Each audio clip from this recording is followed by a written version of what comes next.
moyens pour réduire sa consommation de mazout et limiter sa production de gaz à effet de serre. Le moyen est pourtant assez simple, là, c'est un échangeur d'air et un mur solaire. Marie-Claude Julien explique le projet. Ici, dans le secteur de la soudure, en plein cœur de l'usine machinerie Pronovo, il fait particulièrement chaud. Même chose ici, à proximité des fours de séchage. Mais cette chaleur sera maintenant récupérée pour chauffer l'ensemble de l'usine durant les périodes plus froides de l'année. Une usine comme la nôtre, la chaleur se tient au plafond.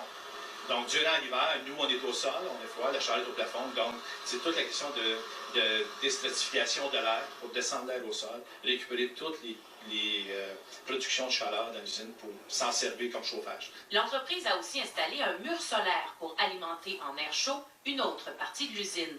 Le mur solaire est au sud, il est installé au sud de l'usine, donc il va chauffer le jour. Puis entre le mur solaire, dans le fond, c'est un mur qui est peut-être à 6 ou 8 pouces du mur de l'usine. L'air vient chauffer entre les deux. On récupère cette air-là, on envoie dans l'usine. Donc, c'est de l'air frais qui rentre dans l'usine, qui a été chauffé par le soleil. Ce projet permettra de réduire en grande partie l'utilisation de mazout, une économie de plus de 116 000 litres annuellement. C'est comme si on retirait plus de 100 véhicules légers sur les routes du Québec à chaque année. Alors, c'est très significatif.